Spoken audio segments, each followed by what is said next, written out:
Puji Tuhan, Shalom, salam sejahtera bagi kita semua, Bapak Ibu Saudara dimanapun berada. Pagi hari ini kita mau sejenak siapkan hati kita akan disirami oleh kebenaran firman Tuhan. Yaitu judul firman Tuhan, saya akan memberikan sebuah judul yaitu melakukan bagian yang terbaik. Melakukan bagian yang terbaik. Nah, langsung saja kita baca ayat pokok kita di dalam Lukas 10 ayat 41 sampai 42. Sekali lagi Lukas 10 ayat 41 sampai ayat yang ke-42. Demikian firman Tuhan. Tetapi Tuhan menjawabnya, "Marta, Marta, engkau khawatir dan menyusahkan diri dengan banyak perkara, tetapi hanya satu saja yang perlu. Maria telah memilih bagian yang terbaik yang tidak akan diambil daripadanya." Nah, Bapak Ibu Saudara yang dikasihi Tuhan, kalau kita mendengar kisah tentang Marta dan Maria ini sudah sering kita dengar, sudah sering kita membacanya. Tapi ada satu pelajaran yang mendasar yang terkandung di dalam kebenaran firman Tuhan yang barusan saja kita membacanya. Nah, ketika Yesus dan murid-muridnya dalam perjalanan pelayanannya, tibalah dia di sebuah kampung. Dan di sana Yesus dan muridnya singgah di rumah seorang perempuan, yaitu bernama Marta dan saudarinya yaitu Maria. Marta dan Maria adalah kedua perempuan ini adalah sangat mengasihi Tuhan. Dan adalah suatu kehormatan jika Maria dan Marta bisa melayani Tuhan, menjamu Tuhan dengan murid-muridnya. Nah, ada satu perbedaan sifat, ada satu perbedaan karakter yang unik di sini Bapak Ibu Saudara. Nah, kalau kita melihat Maria, saudari dari Marta ini, ketika Yesus datang ke rumahnya, dia duduk diam dekat kaki Tuhan. Dia mendengarkan, mendengarkan Tuhan berbicara. Dia sedang menikmati Tuhan ketika Tuhan berfirman, ketika Tuhan datang ke rumahnya. Dan kita melihat kalau Marta, ketika Tuhan datang ke rumahnya, dia sibuk melayani, dia sibuk mempersiapkan mungkin hidangan dan lain hal. Nah, perbedaan yang kita lihat di sini, yaitu sungguh luar biasa. Nah, namun dari cerita ini kita bisa menilai ketika dilihatnya Maria tidak membantunya, Marta pun protes.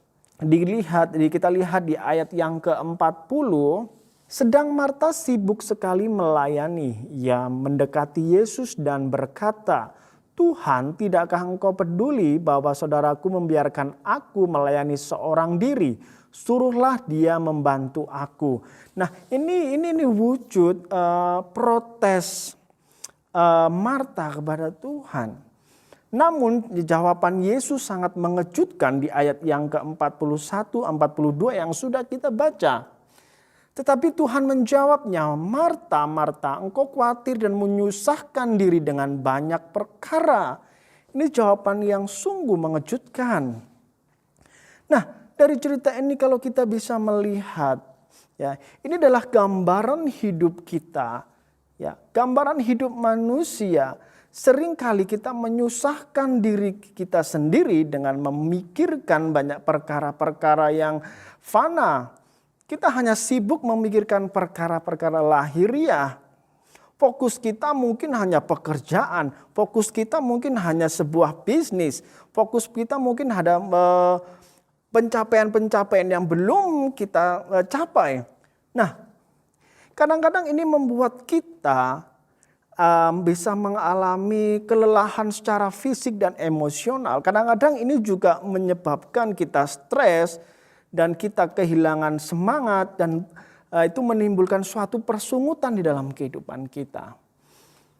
Bapak Ibu yang dikasihi Tuhan, ada saatnya kita perlu berhenti dan memikirkan perkara yang fana. Ada saatnya kita perlu berhenti memikirkan perkara-perkara yang lahiriah itu. Dan memilih untuk duduk diam dekat dengan kaki Tuhan. Mendengarkan isi hati Tuhan melalui kebenaran firman Tuhan. Mungkin bisa melalui rekaman, mungkin bisa melalui pujian dan sebagainya. Sehingga hati kita kembali terisi oleh semangat kekuatan yang baru. Nah, satu contoh yang luar biasa di dalam Markus 1 ayat 35. Di sana Markus 1 ayat yang ke-35 saya bacakan. Pagi-pagi benar waktu hari masih gelap, ia bangun dan pergi keluar. Ia pergi ke tempat yang sunyi dan berdoa di sana. Nah, suatu keteladanan yang luar biasa yang Tuhan Yesus berikan di dalam kehidupan kita. Ya, pagi-pagi benar dia datang kepada Bapaknya. Dia berdoa, memberikan waktu yang terbaik. Yesus sebelum memulai aktivitasnya, sebelum mulai pelayanannya, dan ribuan orang menantinya, kita bisa membayangkan betapa sibuknya dia. Ya, namun sebelum melakukan itu semua, mengawali pelayanannya, Yesus datang memberikan waktunya yang terbaik bagi Tuhan. Ini suatu keteladanan yang luar biasa. Nah, Bapak Ibu yang dikasihi Tuhan, bekerja itu adalah sesuatu yang baik.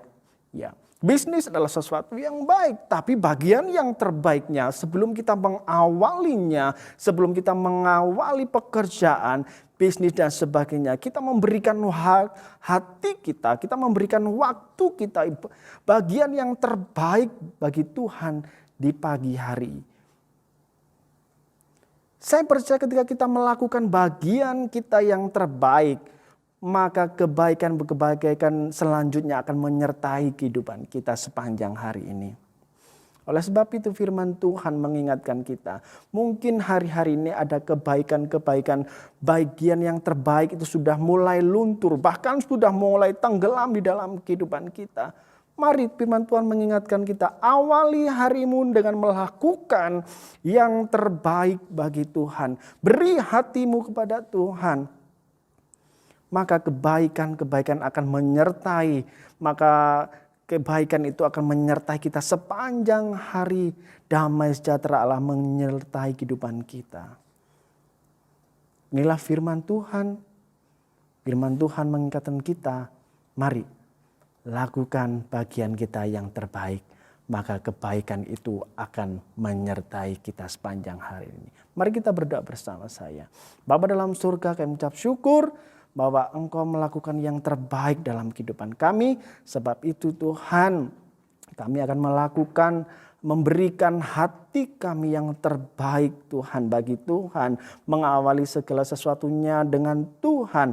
Dan kami percaya ketika kami mengawali hari kami bersama Tuhan, maka kebaikan-kebaikan yang dahsyat, yang besar itu akan menyertai dalam perjalanan kehidupan kami. Terima kasih Tuhan, terima kasih buat firman-Mu, berkati seluruh sidang jemaat-Mu, dan kami mengucap syukur di dalam berkat nama Tuhan Yesus Kristus kami berdoa. Haleluya, amin. Tuhan memberkati.